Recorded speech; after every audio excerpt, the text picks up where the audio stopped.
If you didn't hear him speak the last time he joined us at the NSM seminar, he has a wonderful way of weaving the story of history into the way science is advanced. So I'm really excited to have him talk this afternoon about contemplating anatomy and challenging authority. Andreas Vesalius, De Humani Corpus Fabrica. Please welcome Dr. Daniels.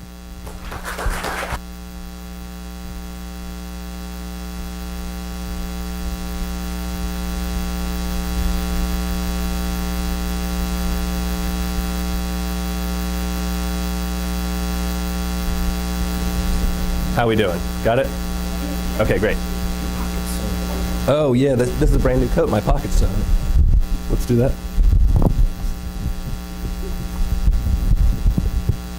Still good? Okay, great. How many of y'all have had me in class before? Man, look at that. Liberal arts curriculum. You got to take 2 history classes whether you want to or not. You should see how the folks in the humanities feel, not so much about the sciences, but math, definitely, right? How do I feel about dates? I don't care about dates, right? So have you ever heard a historian say that? I hate dates, actually. Let's go that far. Why do I hate dates? Anybody who's had me before? I've been on bad dates? Yeah, I have. It's been a long time. Okay, yeah, so dates are numbers, right? They're all kind of irrelevant. If we think about the dating system we use, what's the event that we kind of use as the basis of our calendar? The birth of Christ, except we know that Gregory, although he did a pretty good job ballparking it, was off by about 3 years. And if we were to be in conversation with somebody who lives in Saudi Arabia and we talk about being in 2018, they'd be like, I have no idea what you're talking about because our calendar starts 722 years after yours does, right? And that's the year 0 for them. When Muhammad leaves, when he gets kicked out of Mecca and flees up to Medina, that's the Hijra, that's year 0 for the Islamic calendar. Dates are arbitrary, they don't matter. So what date did the scientific revolution start? Anybody know? Hey Siri, when did the scientific revolution start? The answer is 1543. Y'all get that? 1543. Now, I think that is really weird because when we try and periodize stuff, it's normally, and periodize means taking a huge chunk of time and breaking it down into smaller chunks that are more manageable, right? In my world history class right now, actually Western Civ class right now, we're going to cover, if we go on the short end of things, 4,000 years in 13 and a half weeks, right? So you got to figure out, how can we break that down into more manageable chunks? And we do this all the time, right? We think about events that differentiate times for us. When I was in high school, post 9/11, right? They are all suggestive that there's something different before and after those events. When I was in high school, I was so naive. After 9/11, the United States is much more feared of radical Islamic terrorists, right? So 1543, that date itself, really specific. That's what historians say. The number's arbitrary. But why it's important is because really there are 2 different events that happen. And I got so lost in that, I forgot to go here. People love to periodize, right? We love to break time into smaller chunks. Historians do it. Y'all do it too. What do we have here? Geologic time, right? So how do you take something that is as old as the Earth and consider what differentiates those different periods, right? How long were humans around? How does the sedimentation in different layers, how can it tell us how old a rock is? Well, why 1543 is particularly important is because 2 books are published. And those 2 books challenge some really important fundamental assumptions that are significant to humans, to our place in the universe as a whole, and what makes us tick, how our bodies work. First one's pretty well known. Anybody want to guess what's published in 1543 that is just earth-shattering for scientists, especially astronomers? Not by Galileo. So you're anticipating, you're fast-forwarding about not quite 100 years, 50 years. Who comes before Galileo? Yeah, right. So in 1543, Nicholas Copernicus, he is a really devout Polish priest. He publishes De Revolutionibus. Right, I put the Latin on the title phrase because I wanted to hear Dr. Powell. But I'm going to go ahead and translate stuff. So on the revolution of the heavenly spheres. And why this book is so earth-shattering is not so much what Copernicus himself believes, but how people in positions of authority interpret it. So Copernicus says, check it out, we have been living for years in a Ptolemaic universe, a geocentric universe, where if you go back to folks like Aristotle or to Ptolemy, who is this Greek-Roman astronomer who lives in Egypt and kind of takes advantage of the best from all those civilizations. These folks tend to believe that the Earth's the center of the universe. Why does that make sense? Okay, it's where we are, and we're the most important thing in the universe, right? Like it's human nature. This is kind of getting back to what I talked about last time. We like to think we're important. We're on Earth. Earth must be the center. Why else does it make sense that the Earth would be the center of everything we know? What's the sun do every morning? It rises, right? What's it do every night? It sets. No, it doesn't, right? But from our perspective, it does.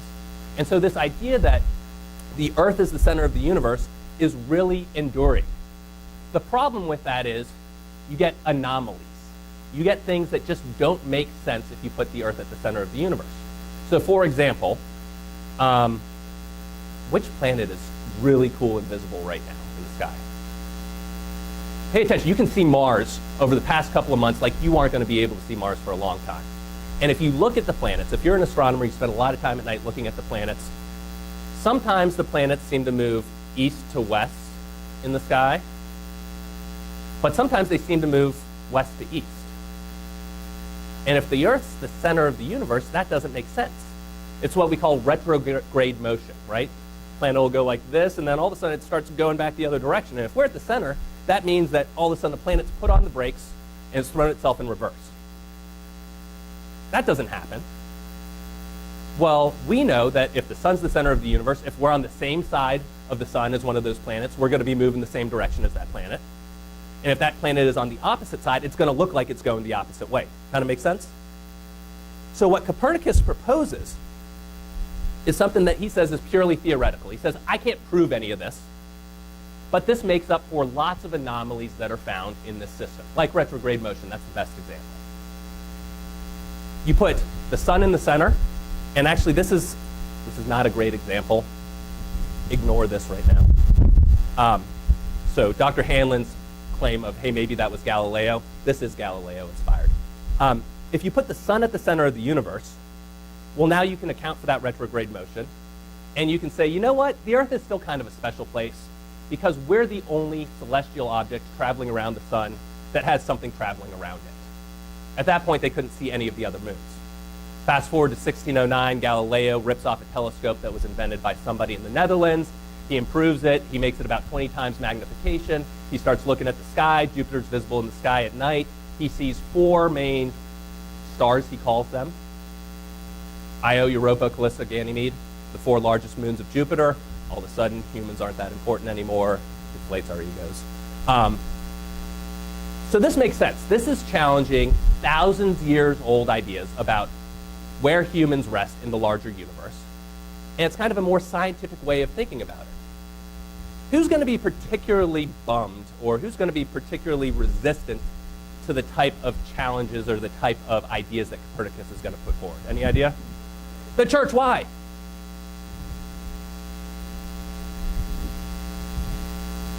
The Bible says the sun is not the center of the universe. So for example, in the battle against the Gibeonites, I think it is, I might be wrong there. It's been a long time since I was at the Christian School, Grace Baptist Church. Joshua 10:13 says, and the sun stood still, the moon stopped, until the nation took vengeance on their enemies. So if Joshua makes the sun stand still, what does that suggest in the first place? It had been moving, right? And although when Copernicus is writing his ideas down, he's got a pope who is pretty open to them and is probably willing to endorse his ideas. By the time he gets to publishing, he's got a pope in Rome who's not so stoked on these ideas, who ends up taking those notions, saying, forget about it, you're on house arrest. Copernicus gets a copy of this manuscript on his deathbed. He gets to see it. It was smuggled into the Netherlands to be printed. And he's bummed the entire time because he sees himself as among the most devout Christians in the world. He says, I'm not trying to challenge what the Bible says. I'm just giving you a theoretical idea that solves all these anomalies. And at the same time, I'm not even the first person to suggest it. If you go back, ancient Greeks thought about it. So that's kind of one example. Let me get some statistics for you, by the way. That book was so, what's the word I want to use? It seemed so incendiary that it was actually placed on a list of banned books. If you were a Catholic, you were not allowed to read On the Revolution of the Heavenly Spheres as a good Christian from 1616 until 1835. Right? 212 years, whatever it is. I'm a historian, I don't need to know about math. 200 some years. As a good Christian, you can't believe the ideas of Copernicus, even though you can see them. Here's the other book. Anybody ever heard of Andreas Vesalius? Or a couple folks, right? Professors are raising their hands, a couple other folks. He happens to publish, and this is pure coincidence, right? It's not like he and Copernicus were together and they said, all right, 1543, we're coming out, we're starting a revolution, right? Because actually then the term revolution didn't even mean what it means today. It's more like the sun revolving and you're going back to the same place. It's not a violent overturn. But in 1543, this dude, Andreas Vesalius, who has Latinized his name to make himself sound smarter, as lots of folks did at this time, publishes De Fabrica, On the Fabric of the Human Body. This is Vesalius right here. Let's see here. I've got a pointer somewhere. Oh, you've got a pointer too. Boom. That's Vesalius. He's a short little dude. He's Belgian. He's educated at the University of Paris. And if you read the flyer, you saw that by age 28, he was the chair of anatomy and surgery at the University of Padua, which was the best school in Europe for studying medicine. 28 years old. I hate studying these folks because they always make me feel so, behind and just like I have not reached my potential in any way. We're going to come back to these images, actually both of them in a bit, but this is also Vesalius right there. And this is what's called the Frontispiece, so the opening page, the title page of his book. And what's going on here is really important. He is challenging medical authority and ideas about anatomy in the same way that Copernicus is challenging the ideas of Aristotle and Ptolemy.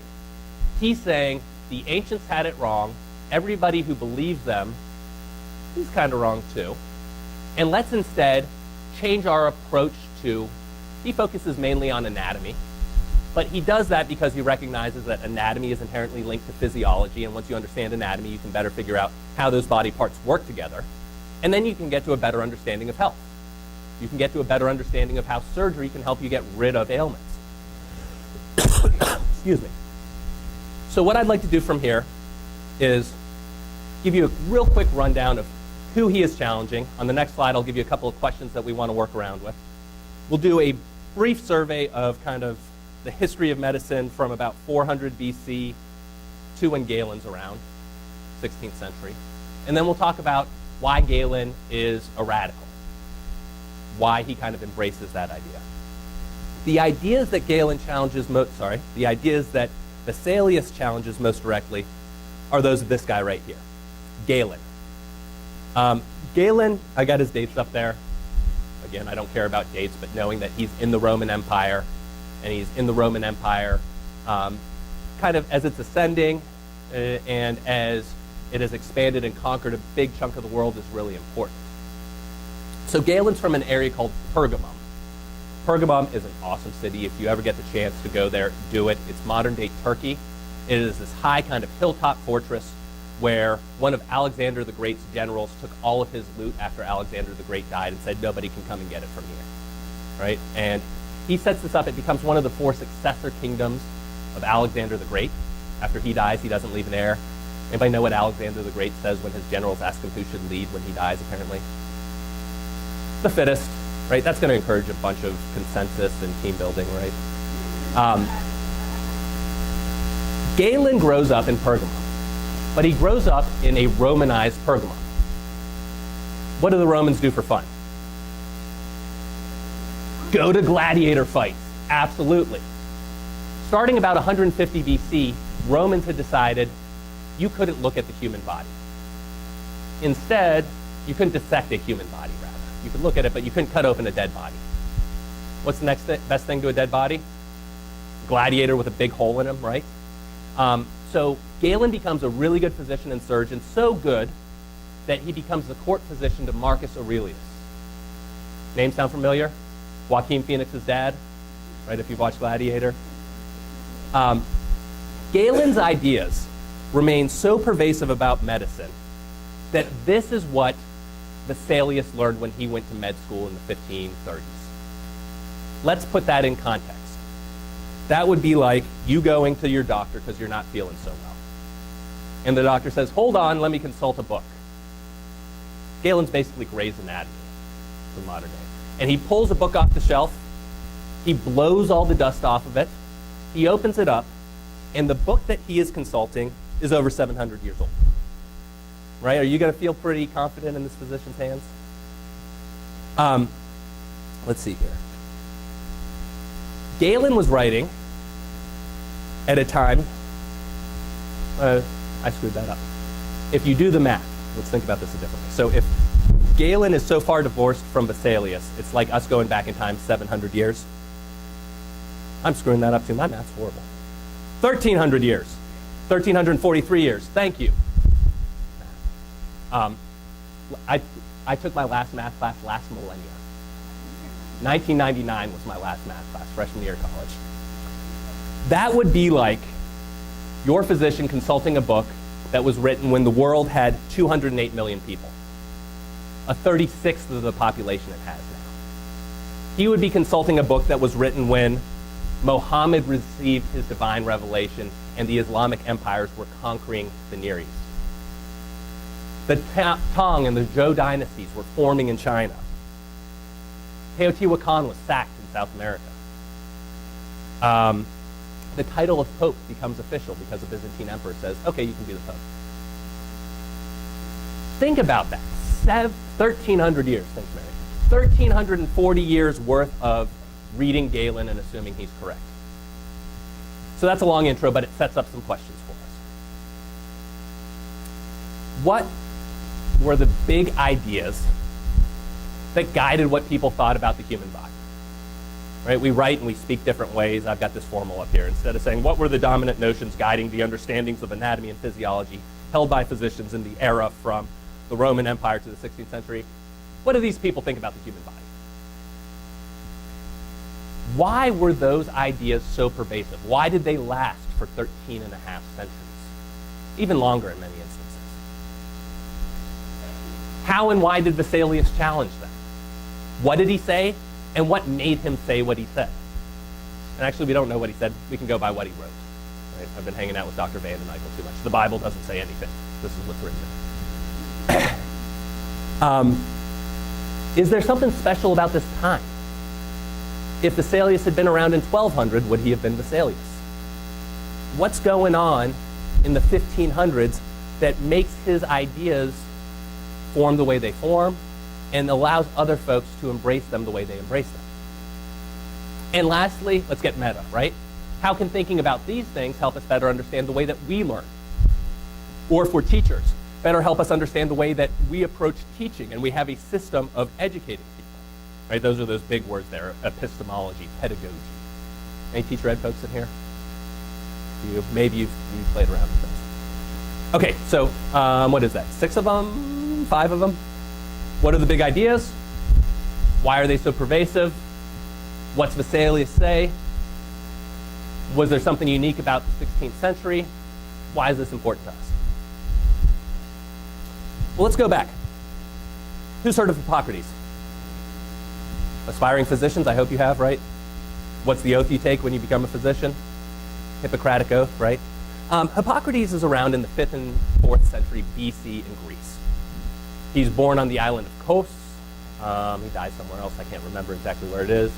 I only know Kos because my cousin's dad's side of the family is from there. I've got a lot of fun woodcuts in the next couple of slides. So obviously these aren't drawings of those people made by contemporaries.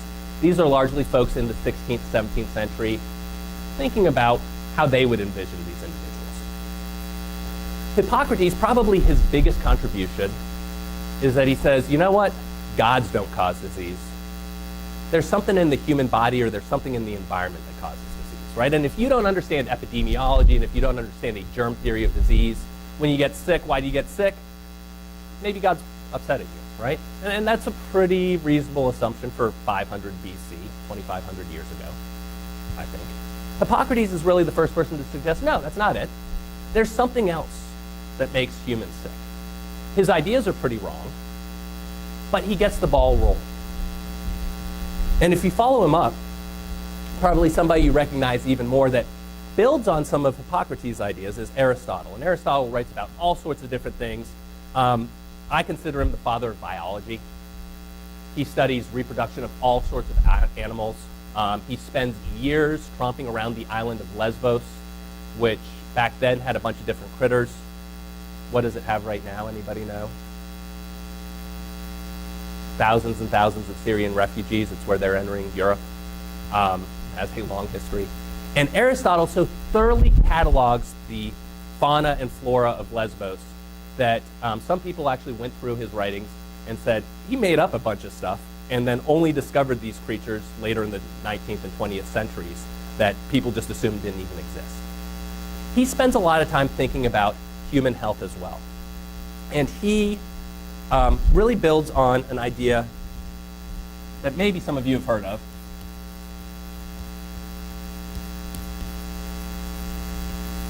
called humoral theory. And I'm so excited to use a chalkboard. We only have dry erase. I love chalk flying all over the place. And there's really two fundamental assumptions that underlie Aristotle's ideas about health. Number one, there is a set number of building blocks in the universe out of which everything else is made. The Greeks have a tradition of thinking about this. Thales is one of the first people to think about, okay, what is the smallest building block of the world around us? What is an atom? What's an atom? What's something that can't be cut into smaller pieces? Well, for Aristotle and for many of the folks around him, they come up with the idea that the world is essentially made up of four different central building blocks. Earth, water, air, and fire. And that kind of makes sense, right? Everything seems to be distilled down to something along those ideas. And not only is everything made out of those four elements, but those four elements also have a natural place. So if you look at where we are, which is going to be the heaviest of those four elements? Earth, right? Water floats on top of Earth, so water comes next. Fire, if you see smoke, goes above air, so fire's the top. So one, everything's made up of these four elements, and there's corresponding bits of those elements in the human body. So for example, he sees fire as corresponding to blood. Why? Blood's hot, right? You cut yourself, blood comes out, it's hot. In addition to that, the other central fundamental underlying assumption, that's way too many words, is that the human body is a microcosm of the broader universe and the earth on which we live. And what I mean by that is that we reflect the larger world. A good way to think of microcosm is how many of y'all have seen, and I know I did this last NSM seminar too, how many of y'all have seen Men in Black? Right, the universe is on Orion's belt. That's a small universe that fits in the larger scale. So for these folks, you've got four elements in your body that are more important than everything else. You've got blood, you've got phlegm, you've got yellow bile, and you've got black bile. And if you have a balance of those four elements, you're a healthy person. Everything's in order. Those elements also correspond to different seasons. So blood and fire, what season is that going to correspond to? Summer, when it's hot, right? Phlegm? Winter, when things are moving slow and you're chilled out and you're all stuffy, right? If that's the case, it also maybe suggests that people who have personalities that seem to be very erratic and fast and hot, maybe they have an excess of blood. People who are lethargic, like my brother Theo or Eeyore, they've got too much phlegm in their bodies. So there's different ways you could treat them. If somebody is crazy and they've got a huge temperature, a bad fever, what are you going to do? Maybe take blood out of them. Maybe tell them to go live in a really cold cave for a while. But this is kind of the central idea that there's a balance, right? This is supposed to be a representation of that. If you're too phlegmatic, you're kind of slow moving, winter is what you're associated with. That's why bloodletting is so dangerous, right? You got a fever, let's take a bunch of blood out of you. I don't know why I'm going back to the computer. So that gets us back to Galen.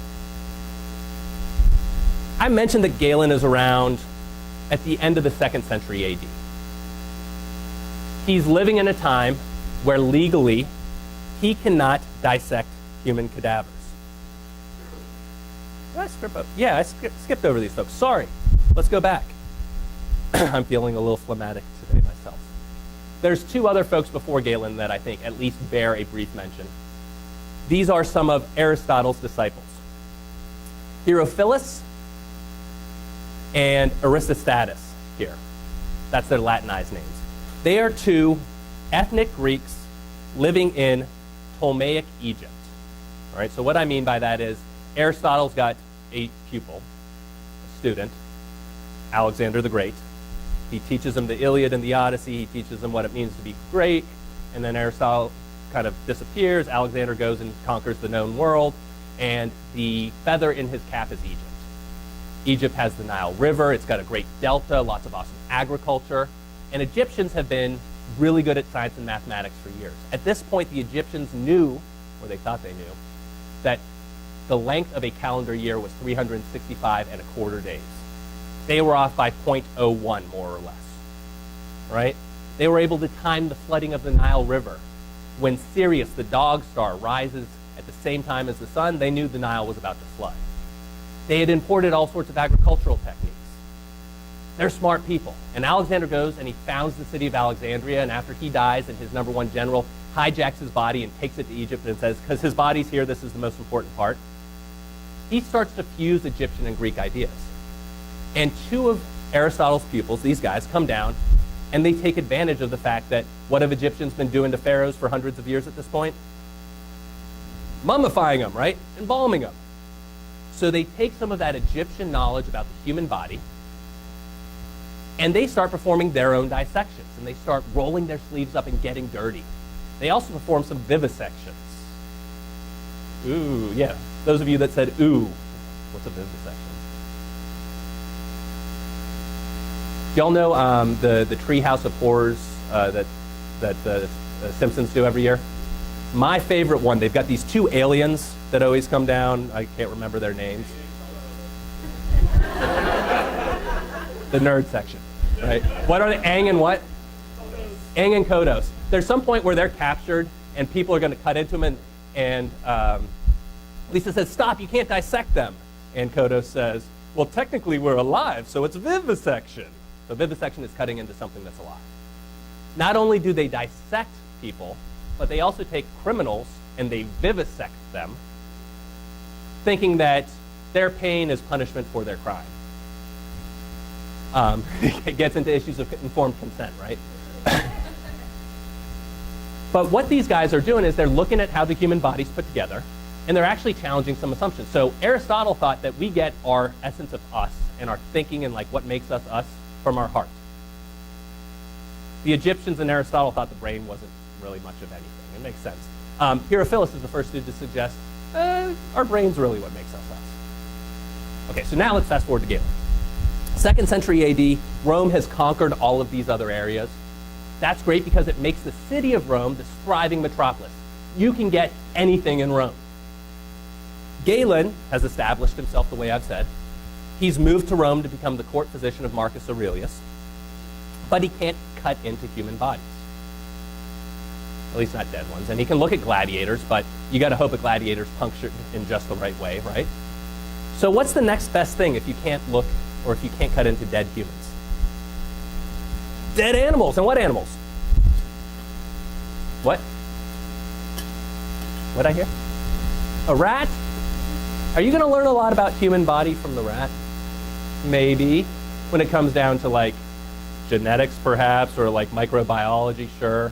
Are you going to learn a lot about human anatomy from a rat? Pig, you have seen Gangs of New York. Nobody gets it right? You know where to step. Pigs, what else? Primates, Barbary apes. Rome controls northern Africa. So Galen's kicking it in Rome. He's really well known. He's got a patron who's paying Galen to do his work, because by employing Galen, that makes this patron look even better. He convinces Galen to dissect an elephant at some point, and like has a bunch of people come and check out dissecting an elephant. But since he can't go to human bodies, he goes to cats and dogs and pigs and apes. They're pretty decent stand-ins. The Barbary apes especially, right? What's a Barbary ape look like? Pretty much like a human with more hair. And as he goes in, he starts creating what's known as a Galenic corpus, right? A series of works that all deal with human anatomy.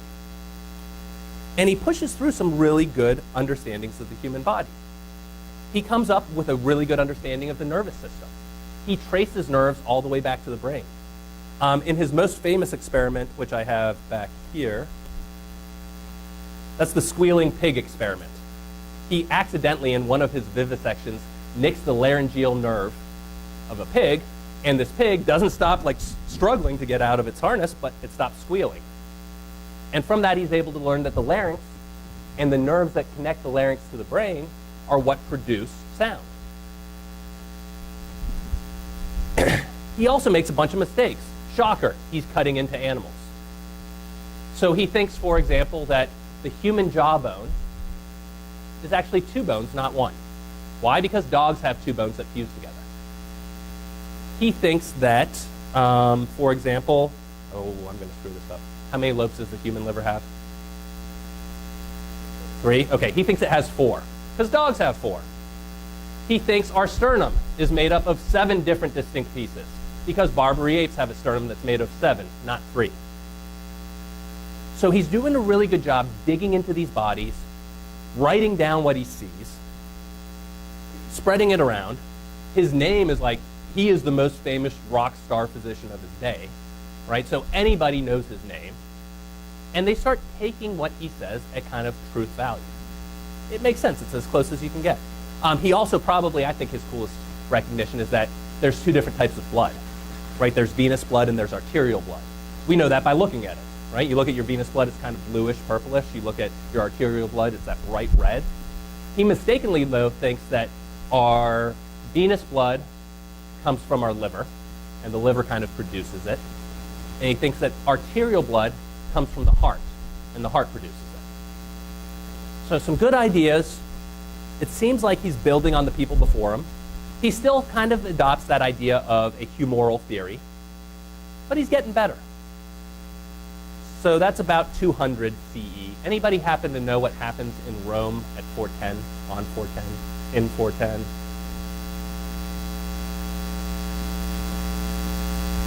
Alaric, this Germanic tribesman, a Visigoth, gets upset because the Romans won't let him lead their army. Gets upset because they won't pay him enough money to leave Rome. Gets upset because hundreds of his soldiers have died on behalf of Rome, and Rome isn't hooking him up the way they should. So he marches to the city of Rome. He says, give me a bunch of silver. What do you think the Romans do? They give him a bunch of silver. What does that teach Alaric? Ask again, right? I want more silver. They don't give it to him the second time. And Alaric and all of his troops enter Rome, and they go on a bender. They destroy, they rape, they pillage. I made a t-shirt when I was in grad school for my history department. It said, when in Rome, do as the Visigoths. And it used this horrible illustration. That's not what Alaric looked like. It makes him look much cruder and hairier and barbarian than he would have been. But it gets the point across. So the Roman Empire kind of goes downhill, at least in the West. By that point, there's 2 capital cities. One is in modern-day Istanbul, formerly the Greek colony of Byzantium. What do they call it? Constantinople, right, yeah. And they do okay. They last actually until the 1400s. But the Italian peninsula doesn't fare all that well. And what do you think academics do when the administration does not promote education and learning and instead is kind of regressive and barbaric? I'm glad I got a laugh there. Thank you, Tina. They get out of Dodge, right?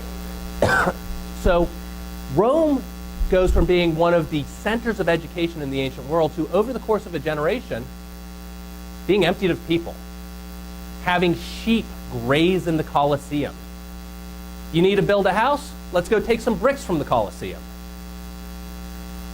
And some of those texts luckily survive and they make it to Constantinople. And they get translated into Greek because they don't speak Latin, they speak Greek there.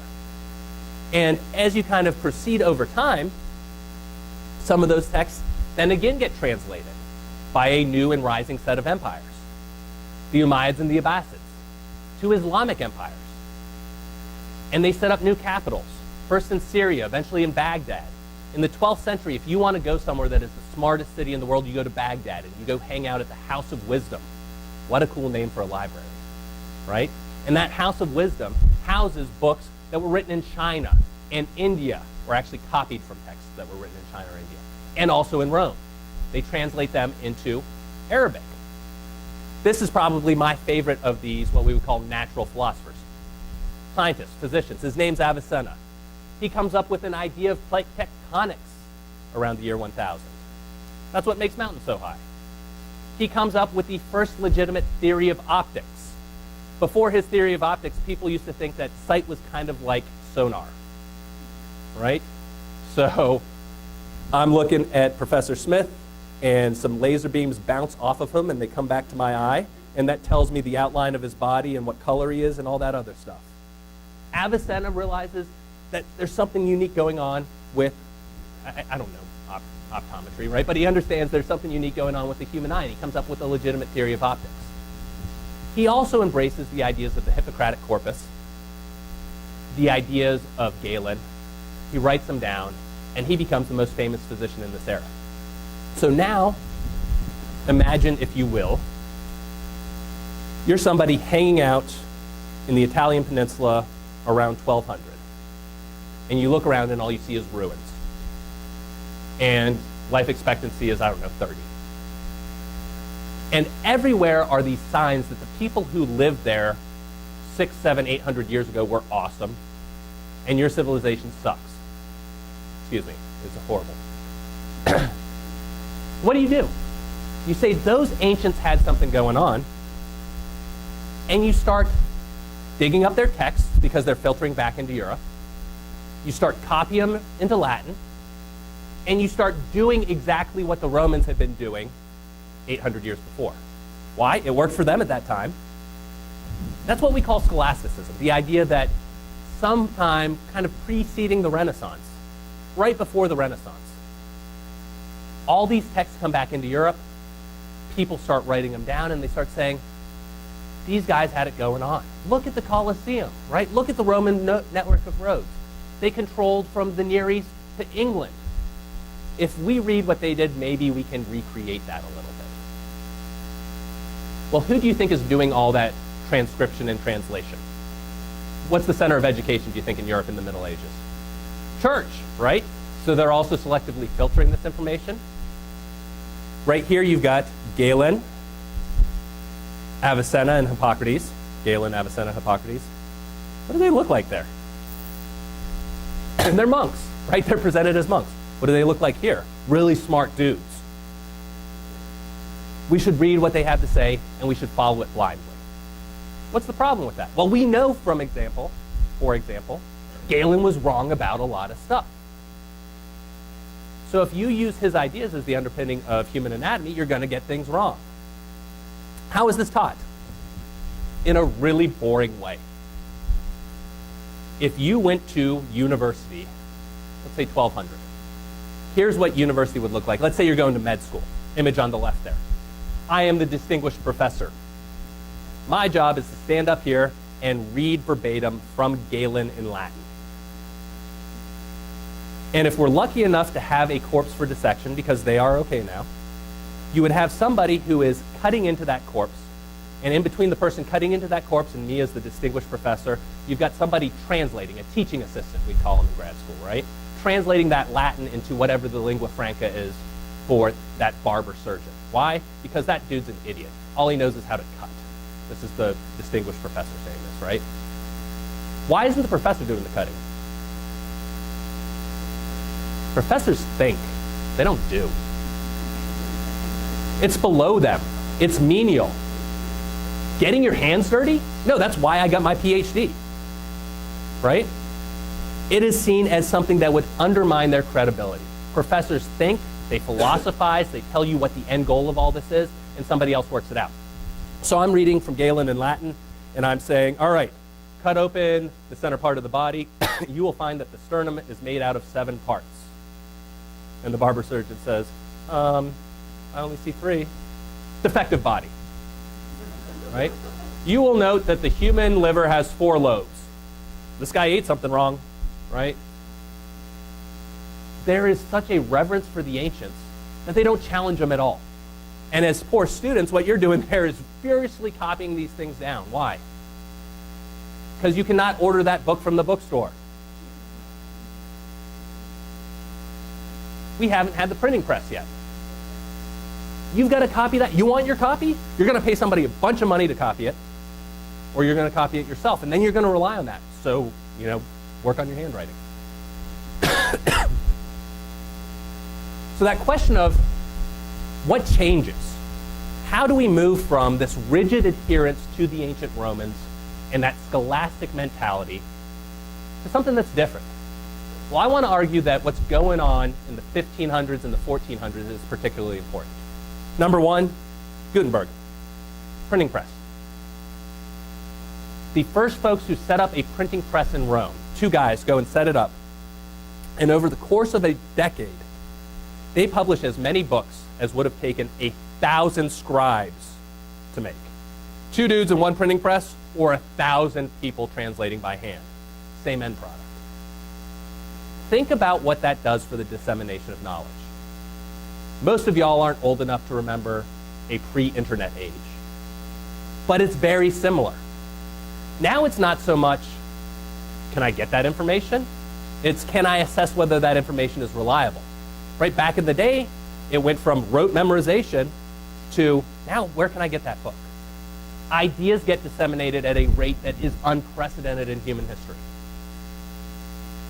Second thing is a big challenge to a pretty solid pre-existing authority in medieval, early modern Europe, the church.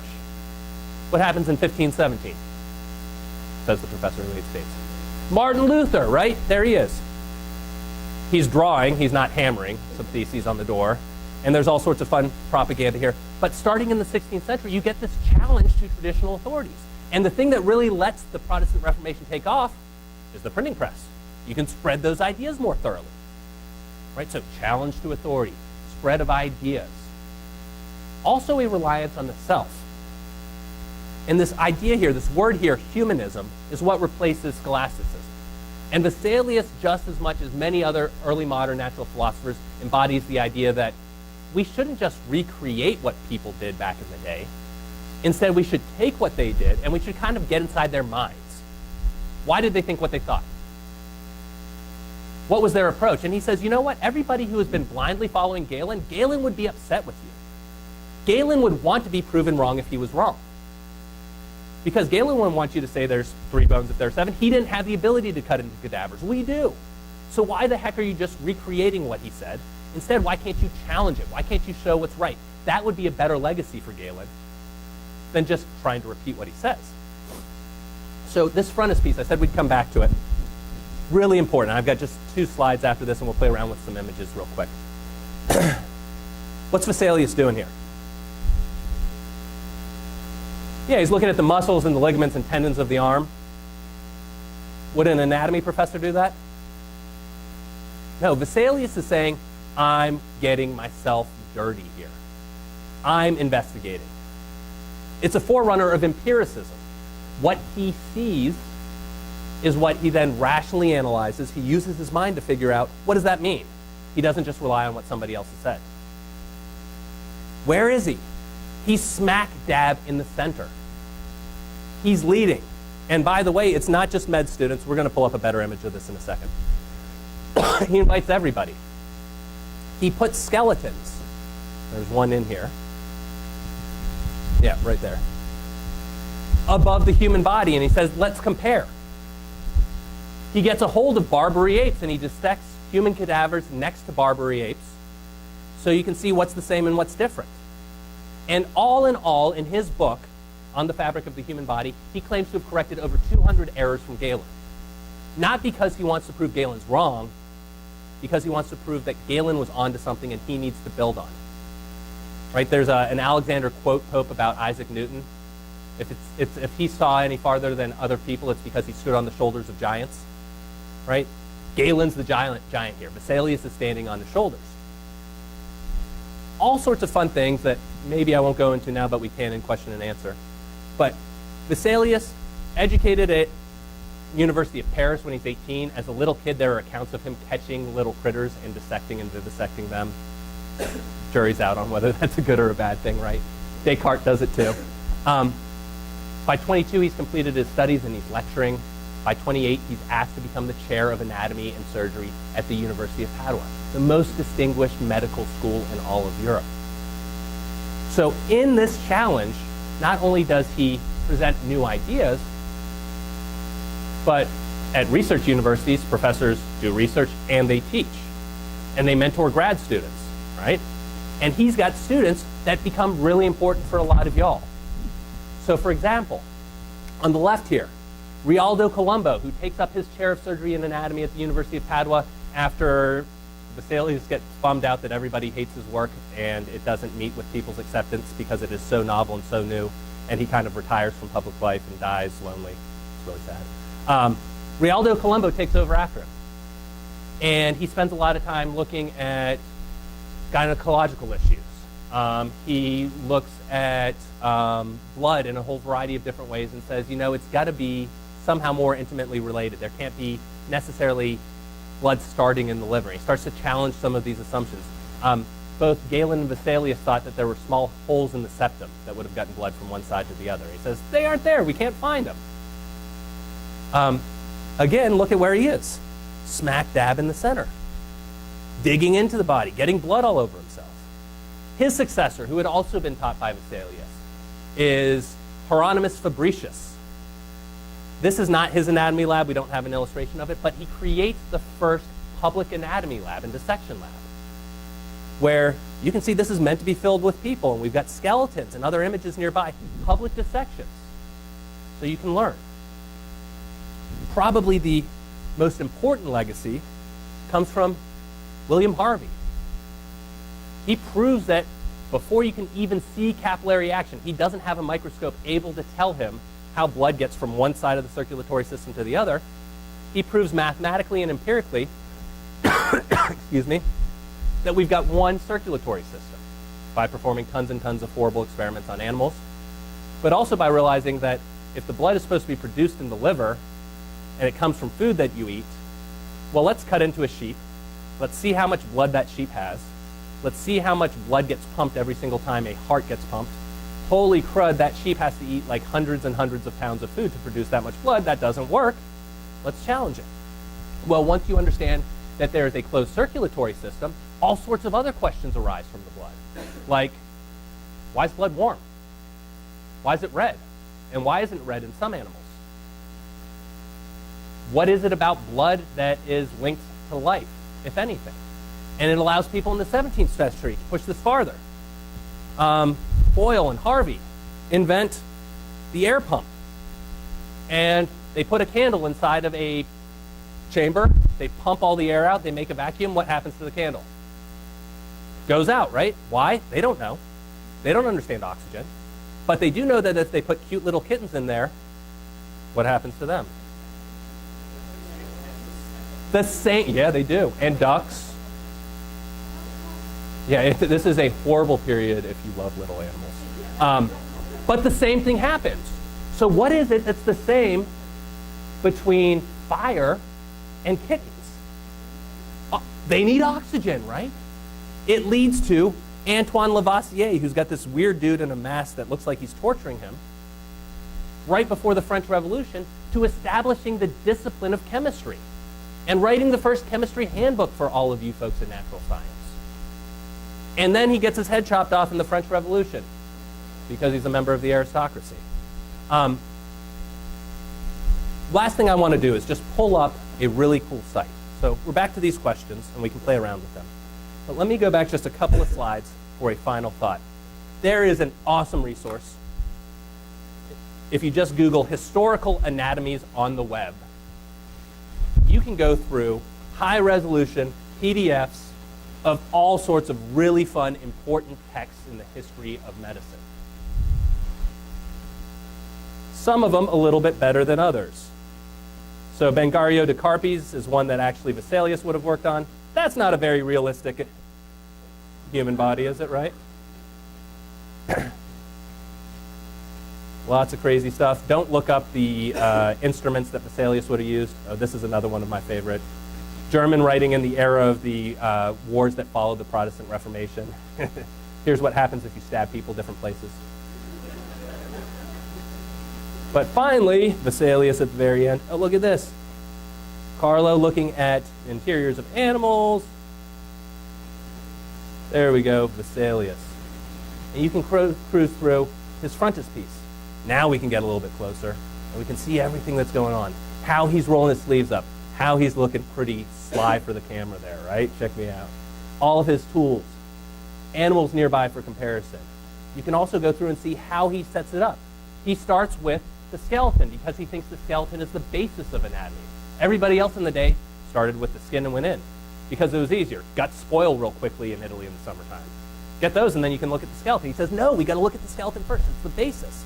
It's kind of like when Da Vinci draws, right? You got to look at the skeletal structure of the face. And from there he goes, and he's got all these great illustrations done by the #1 pupil of Titian, who is the leading artist in Venice during the Renaissance. And this book is about this big. So picture worth 1,000 words. I don't buy it, but it's a lot better than nothing, right? So if you can't go to those dissections, what can you do? You can get his book. You can see how things are put together. You can challenge them. Where's my favorite one? This dude right here.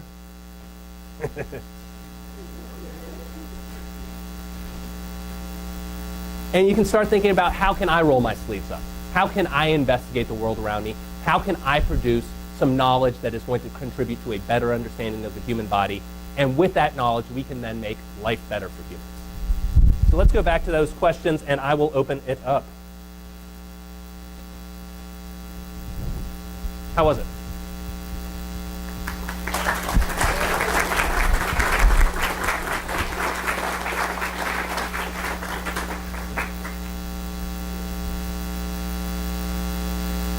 I'm curious what I left out because I didn't look at my notes once.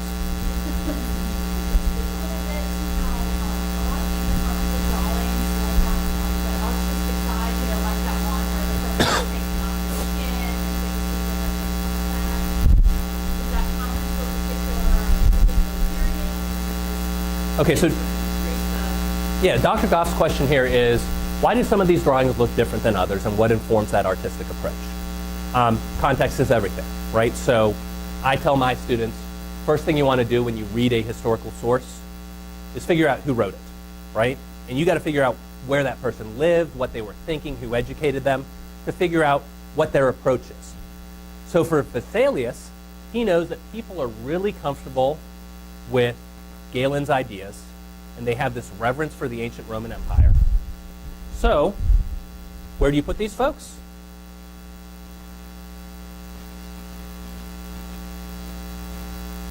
You put them with Rome as a backdrop in the forum. You start recreating the way that these ideas would have been presented to ancient Romans. That's maybe a bad example. Let me find a better one. So that it feels comfortable and it's not all that dramatic.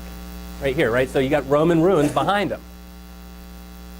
This idea, too, of humanism, it's supposed to be introspection, and it's focused on yourself. So that's why I chose the image I chose to start with, this guy right here, right? Skeleton contemplating a skull. It's a fun one. In a lot of instances, these images are supposed to be metaphorical, too. So I am by no means an expert on Eastern medicine in this era.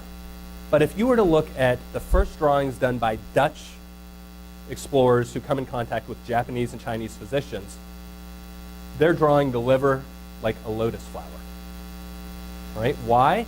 Because it's not, the accuracy of the drawing is not what's important to them. It is the metaphorical idea of rebirth and layers to it. If you look at Avicenna, talking about accuracy, that's not very good at all. But he's trying to stress how bones fit together, and actually the reason he drew this was to figure out which bones were the longest in the human body. So yeah, absolutely, context is important, and you get an idea of realism in the body itself, but also the order is significant. So you start with the skeleton, you go to the skin. You don't want to be so dramatic that nobody likes it, so you make it kind of feel like old stuff while subversively slipping new ideas in there. When it gets to Harvey, it gets really graphic. When you get to the Royal Society, people are documenting stuff left and right as accurately as possible. But then the problem is somebody's view of accuracy isn't necessarily accurate, right? I like to say there's no such things as facts because interpretation comes in play all the time. So you got to put a lot together. Keep them coming. Yes.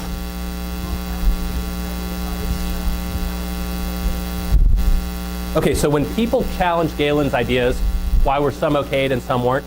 A lot of it still comes from sources of authorities, right? So Vesalius was recognized by the time he was 18 as, you know,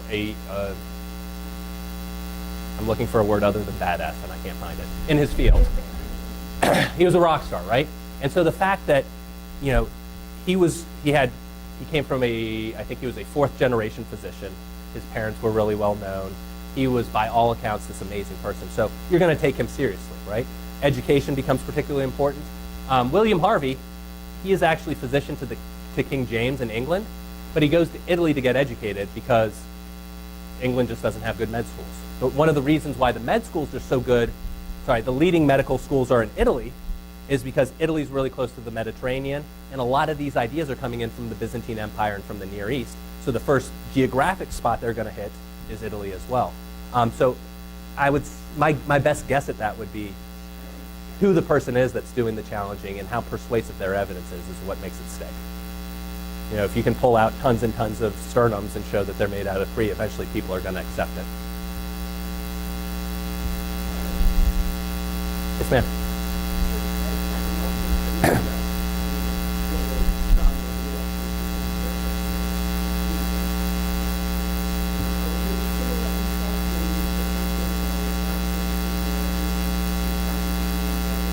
Okay, so the question is, if we think about this from the point of view of astronomy, the church seems very interested in suppressing the ideas of Copernicus and later Galileo, who dies under house arrest. But not so much, it seems, at least from what I said, the ideas of Vesalius. So how did the church come into play with anatomy here? It does it in maybe I would say a couple of different ways. Number one, for some reason, the ideas of neither idea really takes hold right away. So Copernicus, his system kind of disappears, and it doesn't become widely accepted until really Johannes Kepler does a doctoral dissertation that helps prove a lot of the ideas of the Copernican system. He uses empirical evidence from Tycho Brahe, who's this Danish guy who has a pet moose and a dwarf who hangs out under his dining room table, and he makes himself a golden nose because he cuts his nose off in a duel. Take my History of the Scientific Revolution class. Those ideas don't become popularized until maybe 100 years later. The fact that Vesalius kind of retires from public life and hides, I don't think the church is necessarily directly as influential there. But again, this context of the Protestant Reformation means that a lot of these leading schools, not so much in the 15th or 16th century, but when you go to the 17th and 18th century, pop up in places that are Protestant. So, for example, the German universities become really good at this because there's less oversight. Other than that, I don't know. It's something I need to look into a little bit more. It's a good question. Yes, sir.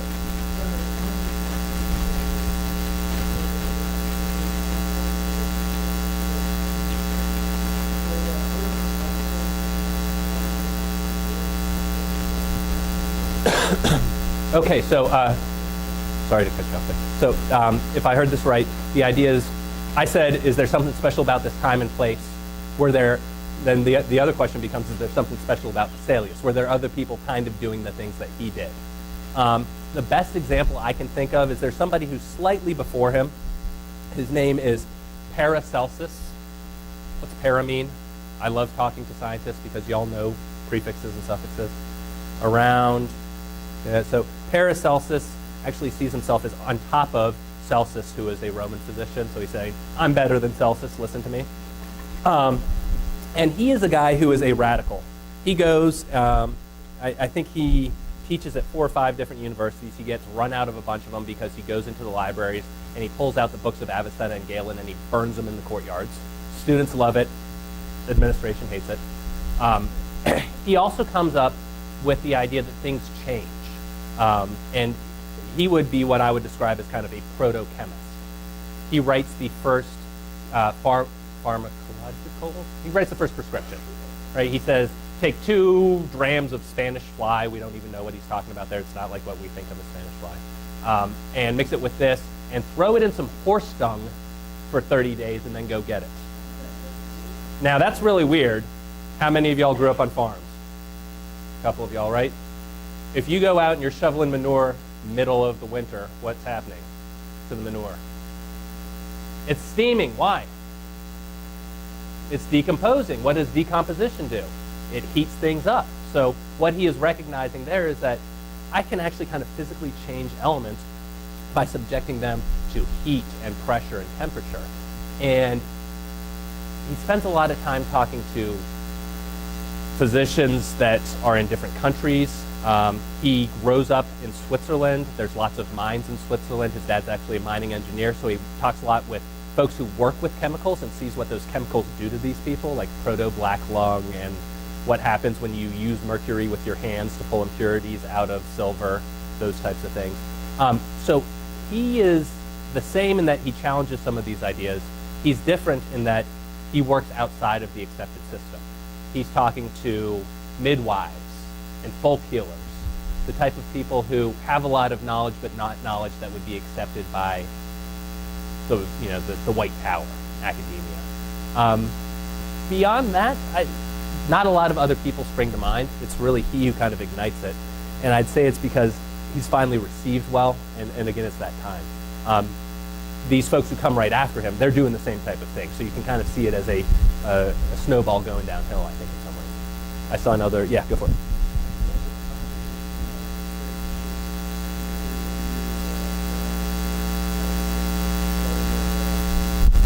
So when were they able to get their hands on some bodies? It would be right around the time of the Renaissance. So we know, for example, that Leonardo is going and he's robbing graves. But the cool thing about Italy versus, say, France or England is you've got lots of independent city-states rather than a strong geographic centralized government.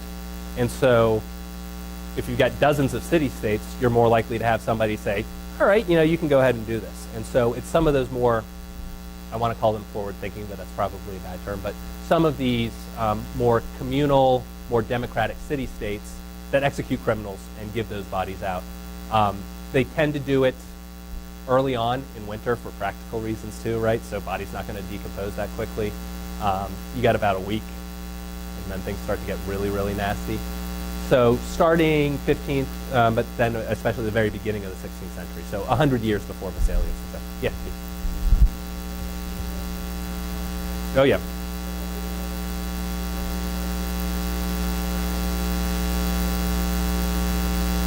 There's tons of it. So the question is, Colombo looked a lot at women's health. We're all adults in here, right? He is the first man to claim to locate a piece of female anatomy as a medical standpoint that is kind of funny to think about. Is that going over it? He looks a lot at wombs of animals, and he draws it out as well. I don't think you can find him on the historical anatomies on the web, but a simple Google search of him will show all sorts of stuff.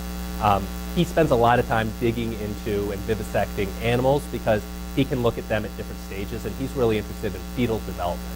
So what does an embryo look like when you can finally see, when can you see the fetus? What does it look like over this time? what develops first? Is it a muscular structure? Is it the bones? Is it the nervous system? How does that compare to different animals? So he's kind of interested in all those things, tons of it written down.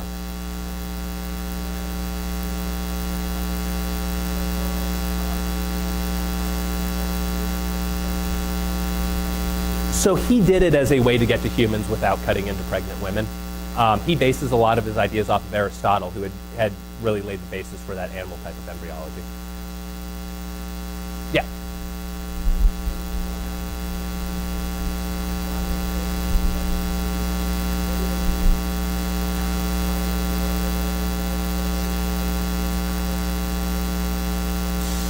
So when you say the East, are you talking about like Islamic civilization, Near East? A lot of that, again, has to do with cultural context. So 12th century is kind of the golden age of Islamic medicine. The Umayyads and then their successor Abbasids don't really last beyond that. Their empires shrink, their trade networks start around, the House of Wisdom in Baghdad gets sacked. So kind of, you can think of it this way. If Europe experienced this kind of slowdown after the sacking of Rome, and the next 500 years aren't all that great, similar things going on in the Middle East.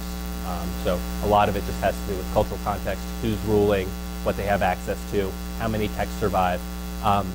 Probably about 70% of what we know about those ancient Roman texts, we only have because those Islamic scholars actually translated them and they came back into circulation. Also have a lot to thank with the church, right? Because it's monks who are doing that transcription and hiding them away in different monasteries, and then they're revealed later on. So that process of transcription and having those archives is really important. Anybody see what happened down in Brazil last week? No? Brazil's national library went up in flames.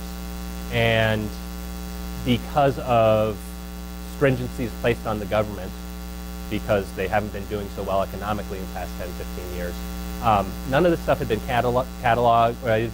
It had not been digitized. And so this repository for all this knowledge, which includes linguistic maps of everybody in Brazil, starting in the 17th century. It contains recordings of people singing songs in languages that don't have any more native speakers. All went up in flames and is gone. So I think part of that speaks to how important it is to collect these things and keep them and pass them on. But it also tells you how selective our evidence is, right? There could be tons of stuff out there that just hasn't been passed on, and so it's been lost to us. In some ways, that's kind of why I see a decline in, especially the Islamic civilizations. Yeah.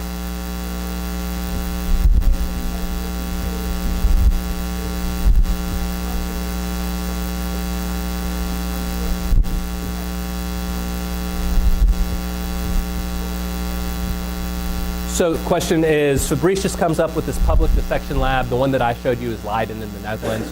Was anybody upset with that? Anybody against it? I would say people who would be against it would be the ones who want to keep knowledge consolidated in the hands of an elite few, right? So by opening these anatomical chambers, right, dissection chambers, to anybody to come in and see, now you're saying anybody can learn this. That's kind of the real radical thing, I think, too, about Vesalius, is anybody can get their hands on this book. Granted, they got to learn Latin first. But if you can do that, now you can teach yourself and you can see it, and it's not just like the prerogative of these people who get trained in academia and they're able to tap somebody else and they kind of keep medicine going the same way. So it's folks who are interested in the status quo that challenge it, people who want to disseminate this knowledge that encourage it.